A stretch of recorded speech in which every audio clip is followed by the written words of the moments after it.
Welcome, everybody, to another episode of the Ripple Intent Podcast. I am one of your hosts, Kyle McCroskey, and with me, as always, is John Grant. John, please say hello. Hello. Very nice. Very nice. Here at the Ripple Intent Podcast, we always are trying to do one thing through the nonprofit organization Ripple Intent, and that is to help people become better people, better teammates, better leaders. And we do that through a variety of ways. We do it through meetings, breakfast clubs, symposiums, annual events, and of course, the podcast. And that's where we are today. And on our podcast, it's much more interesting to have people besides John and I talk about ourselves. And so we always look for those folks. And we have someone today who I've had the pleasure to get to know for a long time. She's been a huge Ripple Intent participant, supporter, volunteer. We have co-led workshops together. Just a lot of insight, a lot of great energy, just joy to be around. So please welcome Christine Sosnowski to the show. Welcome, Christine. Thanks for joining us. And hi, everybody. My name's Christine. I'm from Kansas and moved to Colorado about 11 years ago. I started my career as an interior designer. I worked for a general contractor for 6 years, and most recently, I'm a consultant and I do work for Swap Integration LLC. So I'm really excited to be here and can't wait to talk about Strength Finders and Ripple Intent with you guys. Well done. Well said. Well, welcome. Yeah, I know you have always been a big Strength Finders fan. And for those you don't know, it's Clifton Strength Finders, CliftonStrengths. It's through Gallup. If you haven't taken the assessment, we certainly encourage it. It's pretty minimal time and money investment. However, it does take you and introduce you to a lifelong path of learning. As we've said before, what's one of the fascinating things about the results is they only give you a part of the results. You can buy the rest, but they are so confident that there is such a deep well of knowledge of the part of the results that they give you when you take the initial test that you can study that for decades and never become an expert. And so it is a fascinating assessment, and one that I know that you've really found a lot of value in and gravitated towards over the years. Yes, exactly. I think my Strength Finder journey first started in about 2019. So that's when I started to get involved in Ripple Intent and understanding what this group is all about and maximizing our relationships with others. And so I took the Strength Finder test and realized my strengths. And I was in a role in my company where I didn't quite feel where I needed to be and where I wanted to be as a project engineer. A lot of paper processing, some people interaction, right, on the job, but a lot of paper processing. And I was just kind of struggling in that role. And when I took Strengths Finders and I realized what my top strengths were, I realized there was a role that was just best suited for those strengths and did whatever I could to sell the value of that role. And then ultimately I received the role as a design phase manager, which I think companies saw value in as well. I was really facilitating a lot of really helpful discussions around schedule and cost. And it was just really this big aha moment to align the career and the goals that I wanted with the strengths that I knew I had. Can you share a little more? Like where you can talk about your top 5 strengths, right? Sure. What are they like? How are they showing up for you? And we don't have to go through all 5, but like pick Sure. What shows up the most. Yeah. So my top strength is restorative, which can be fun and exhausting at the same time because it's all about solving problems and not solving fun problems, like taking something from a 0 to a 10. And then I have communication, woo, activator, and ideation. And so I have strengths in really a lot of different aspects. And I think woo and communication were really, really present when I was doing kind of more of that facilitation because I love speaking in front of people and it gets me really excited. And I love sharing stories. And a lot of times I relate to people through stories. So I've really seen communication in woo. Restorative, I do just love solving problems. And in my current role now, I'm really a project advocate. So I'm looking at a project from start to finish and even looking at a week-to-week project and saying, okay, are there any kind of big red flags I'm seeing? Is there anything that I think could be making this go a little smoother?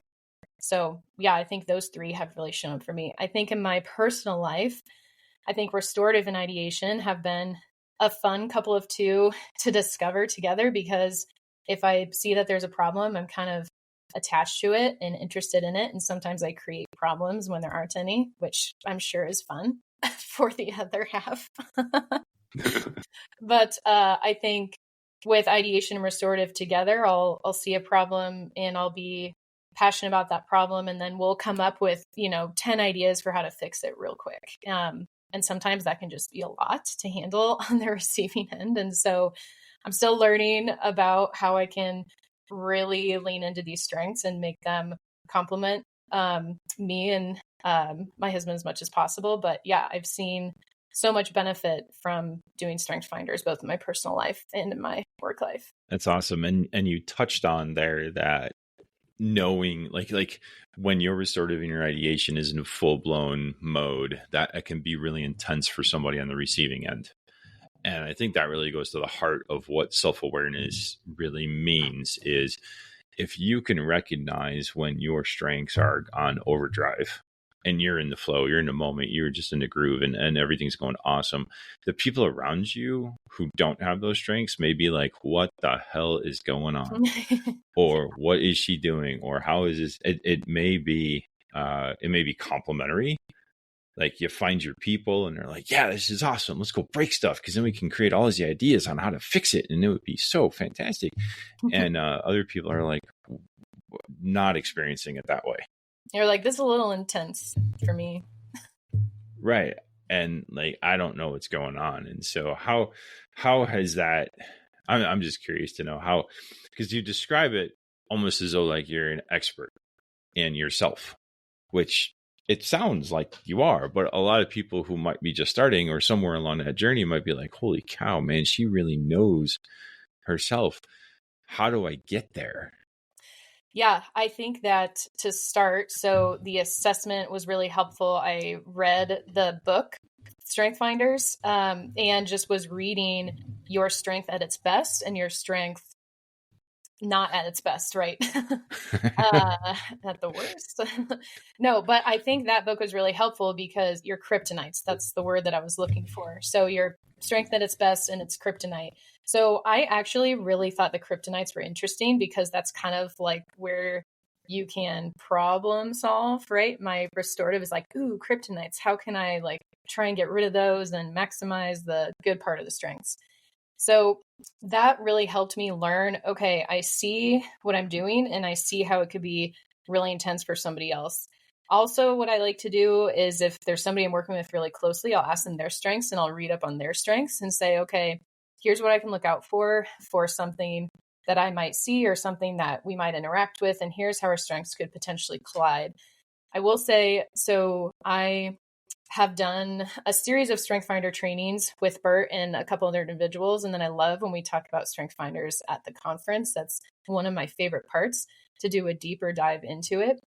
And I also did Strength Finder training with my husband because we were having not really like big communication issues, but we were just like clashing a little bit and we're curious why. So we looked at each other's strengths and then we met with a Strength Finder trainer, Bert, and then he kind of walked us through, okay, this is what I'm seeing. I'm seeing you're at restorative and he's at maximizer and those strengths can collide. He's at responsible, you're at woo, and those strengths can collide. And we're like, oh, this is great. We have an opportunity to complement each other instead of having these collisions. So I think to answer your question, it really started with awareness. And then I love learning more and leaning into this type of stuff because it helps you to just make your interactions better with others if you know yourself better. And so learning is the first step. I just love reading the Strength Finder books and I get articles from Gallup every once in a while that I like reading. And then I did some training.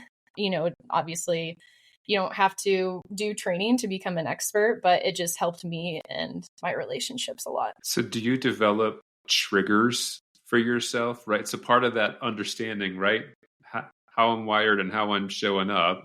Are there triggers you develop for yourself to know when you are, I don't want to say going over the top, but when your strengths are having a negative impact on the people around you? Yeah. Well, restorative can be an intense top strength. And it can be because if there aren't problems, sometimes I tend to like seek problems where there aren't any. And so that can be a little bit of a trigger for me. I think for ideation, I just get really excited to share all my ideas. And sometimes that can be information overload. And so I think I know if I'm getting kind of like a deer headlights look, I'm like, okay, I think I shared like 10 ideas just now, and I should probably share 3 in the future. So I've had a few of those learning moments where I just kind of go with the flow, and my communication and woo and positivity is number 6. So I'll just be in the moment, in the flow, and then I'll just kind of have maybe an aha moment, or we'll talk to somebody and we'll just say, hey, during that meeting, I noticed that I was trying to solve this problem and I wasn't getting a lot of responses. And then that individual is like, oh, well, you're really getting passionate about it, but we really needed to like move on. So it's really good to have that devil's advocate, that person who looks out for you and can be honest with you without being super offensive or judgmental, and just say, yeah, I noticed you're passionate about this. Nobody else was. It's not a big deal, but just a heads up. So that was kind of nice to have too. That is pretty amazing where they can separate the perceived drama or go really far, unprofessionalism or whatever you want to call it, and go, that's actually not what's happening here. Yeah. And say she's just really passionate about solving this problem, and say, like, actually, one other aha moment kind of that I'm thinking about, back to your question, John, is realizing that what Christine thinks is a problem may not be what everybody else thinks is a problem. And so checking myself and saying, is this a problem that I can solve? Is it a problem that everybody else thinks is a problem? And if those answers are no, then I just need to like get over it and not talk about it and move on. Find another problem. There you go. Exactly. Yes. Right. That saying, if it ain't broke, don't fix it, probably has 0 meaning for you. Yeah. We can make it better. Yeah, exactly. It could be better. It's fine. Exactly. You've kind of talked about how this is a confidence builder for you, right? And how this has sort of helped you. You talked about it just a little bit in terms of like working on your career path. Mm-hmm. But can you share a little bit more about, how has learning more about yourself helped you to become more confident in how you're communicating and finding your way? Yeah, that's a great question. I think that building self-awareness really helps you to know yourself. And when you know yourself, you can have better interactions with people. And so I think when Chris and my husband and I did the training, and when I was really flourishing and found the career path that I wanted to, both those things really helped me to just understand that I was in my element and I was still getting to like know myself, but I still felt pretty good about where I had come.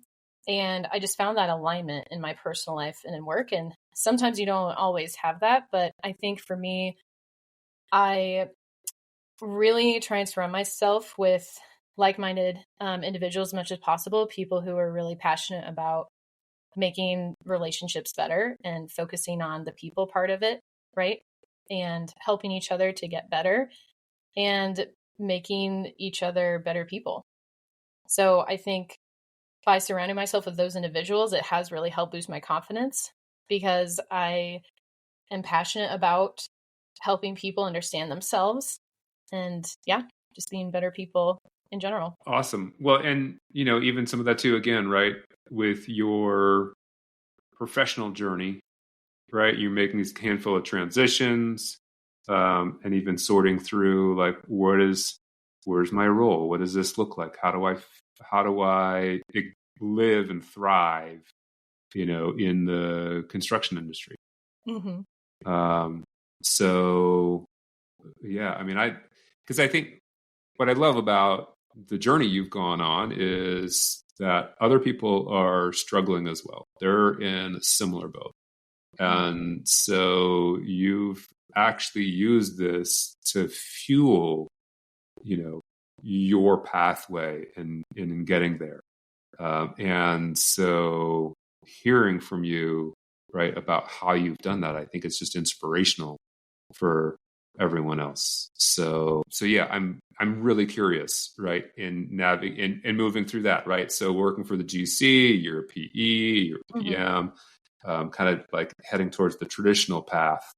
And then what was that? Like at some point you're like, gosh, this just isn't right. Right. Yeah, I think it was also during COVID. And so I was struggling to feel like I had the right fit.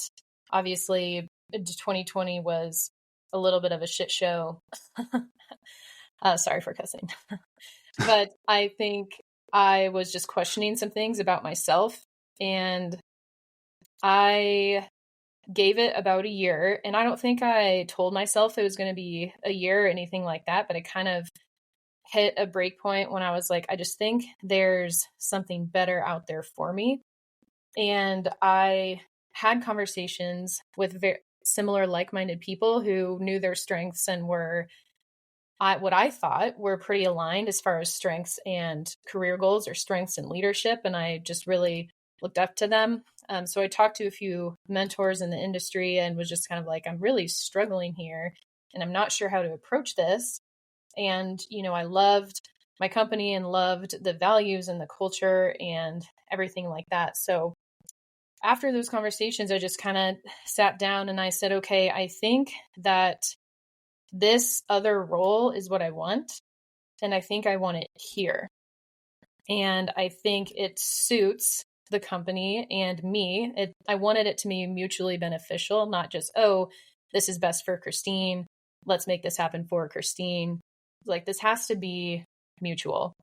And so I thought about, how it would be beneficial for them, how it could be beneficial for me and my strengths, and just really tried to sell that design phase manager role as such. And thankfully, the value was there and they saw it, which was awesome. But yeah, I think that point was very pivotal in my career because I was kind of like fighting for a role that I deeply wanted and desired, and a role that I thought was just like best aligned with the strengths that I could bring to the company at that time. Awesome.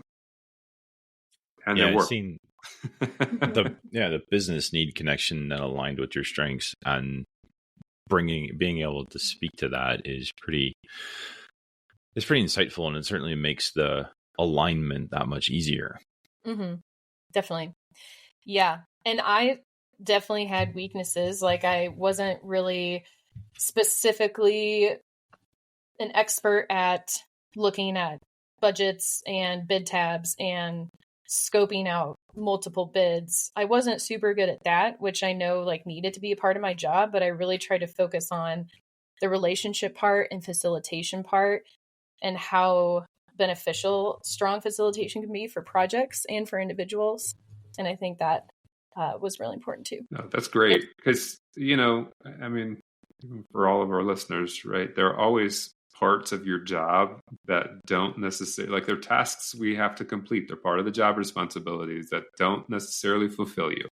Mm-hmm. But the more that you look at your strengths and understand how to live into your best, you can take care of the have-tos, plus identify those components that do fulfill you, that are aligned with how you're wired, right? Mm-hmm. To help you lean in. Exactly. And I just realized, as you were talking about leaning in, I was focusing and kind of leaning in on soft skills as much as possible, which I think people don't necessarily talk about, especially early in their career, how beneficial soft skills can be.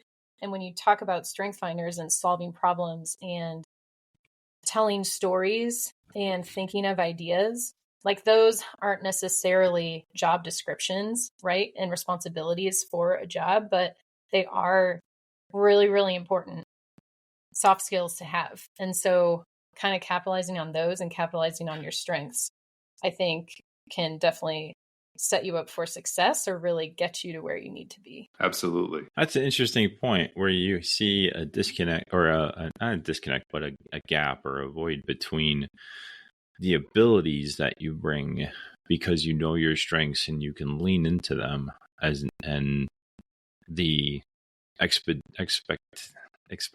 outcomes or business metrics or KPIs. So it's like, do these things, make money, hit schedules, whatever they are.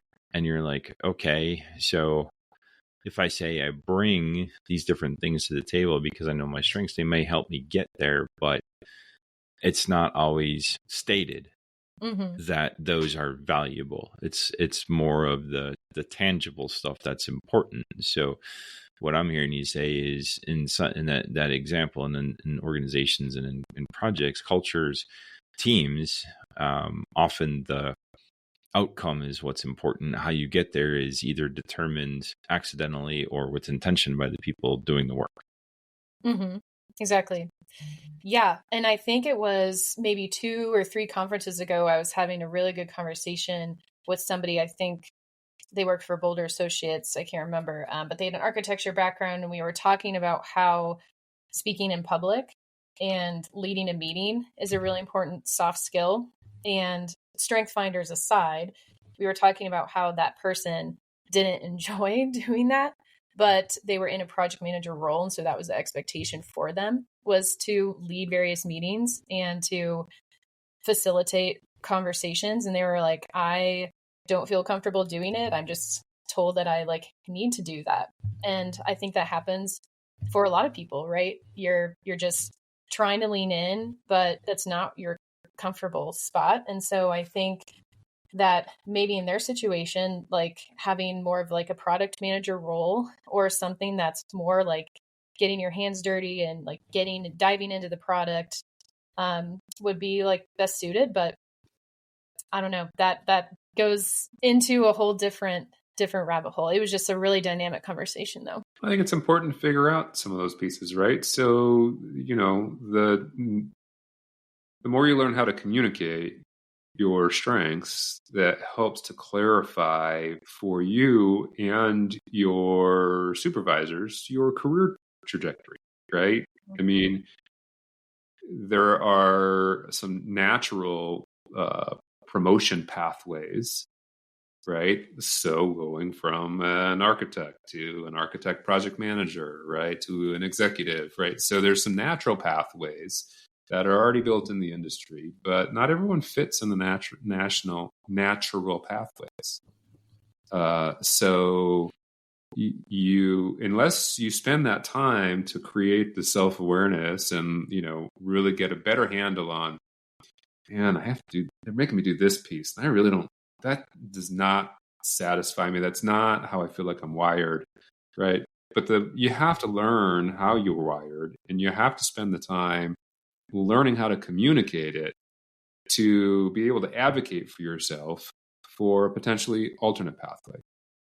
Exactly. Yeah. And not only that, but I think it's okay to not be good at everything. And I think that comes down to relationships. For instance, you have to have trust in your either supervisor or your coworker to say, hey, I am not good at public speaking, or I feel that is not one of my strengths. Like, I would be better doing something else. You have to have that trust there and the self-awareness. Those two really have to go hand in hand, at least in my thought, because you won't be able to advocate for yourself if you don't have the self-awareness and if you don't feel like you have a pin on your back because you just stated that you don't think you're in the right fit, or maybe you don't have the right strengths. Let me ask you this. If you meet somebody who's just beginning this journey, what advice and guidance would you provide them?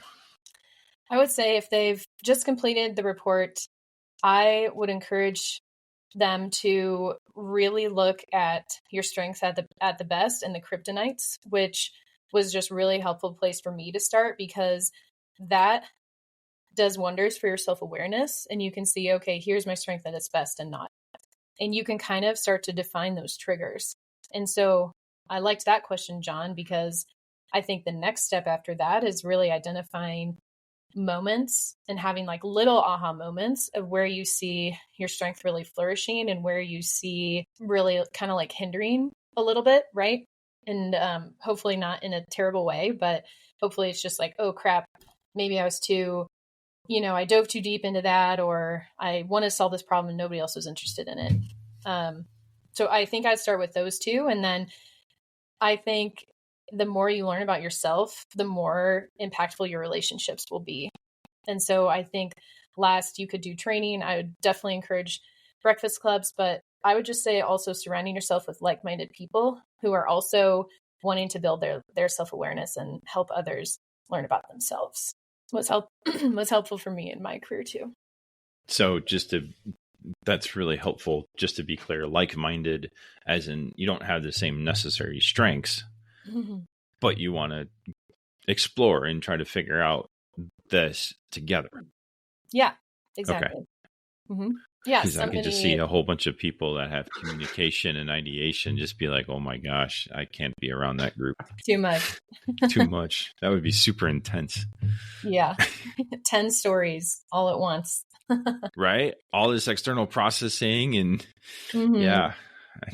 I'm a big external processor. Well, and you get the achievers who are like, wait, that was a lot. Which one do I get done first?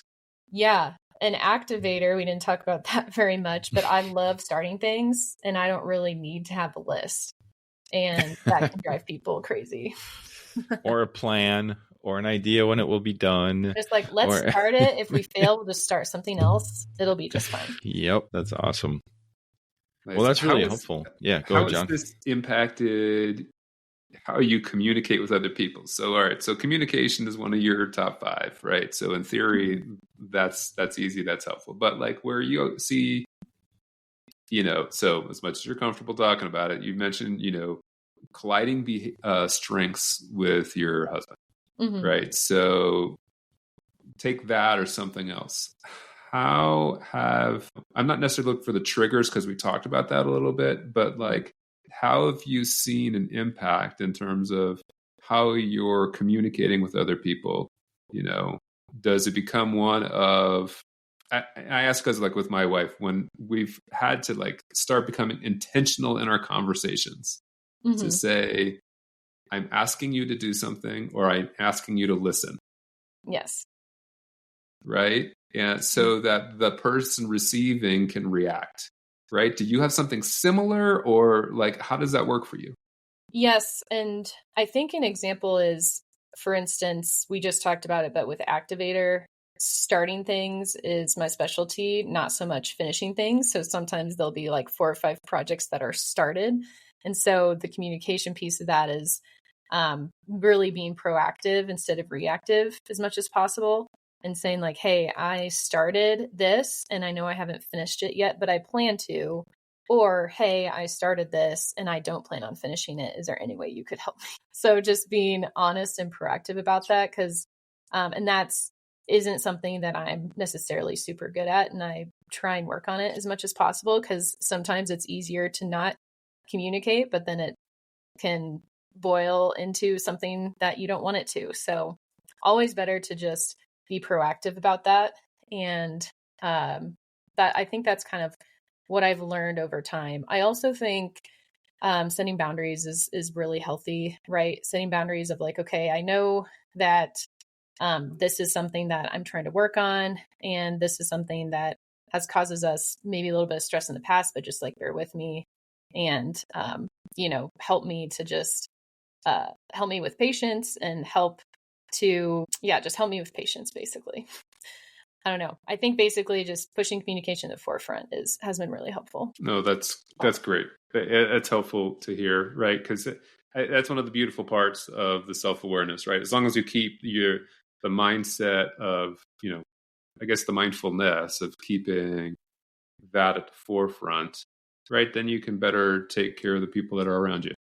Right. Yeah. I think for me, sometimes it's easier to not communicate and to just leave dishes in the sink or to leave, the sweeper out and not put it away and to just to expect somebody else to take care of it for you. And it's hard when you have a baby and different responsibilities around the house. But I think that as much as you can, it's okay to say like, hey, I'm not able to do this. And hey, I'm just like a little exhausted. Can you take care of this for me? Like, I think that is much better than saying like, than not doing anything, which I'm trying to get better at. Before we go, I need one clarification piece. What's a sweeper? Okay. I don't know. I was like, is that a broom? Is that a Kansas thing? Where? What? How about we just cut that part out? Por favor. Too late. No, that's What staying the in. heck? No. That's awesome. Well, no, I appreciate the insights and I appreciate you sharing part of your journey, Christine, because I think it's super helpful. When sometimes we often get talking about what we know and how we see ourselves and our own self-awareness and how powerful it can be. I think for folks who are just starting that journey, it can be a little overwhelming and a little, feeling of, oh my God, you have all this knowledge and all this insight and all this depth, and I don't even know where to start. And so helping understand how you guys started and how it took you, and the different people on the way that it helped. And like you said, being around folks who are interested in this and finding folks who are interested in this certainly helped accelerate that journey, but also made it less overwhelming and less threatening and less confusing. So yeah, it's a great conversation. I'm really glad that you were here and able to share this with us. So thank you. Me too. Yeah, this was really enjoyable. Thank you guys so much for having me. Absolutely. So as always, find us at ripplintent.org. You can find Christine, John, and myself all on LinkedIn. Feel free to reach out to us, email us, contact us, whatever you need to do. We're always excited to talk about anything that we talk about on the podcast, and look forward to seeing you on the next episode. Take care, everybody.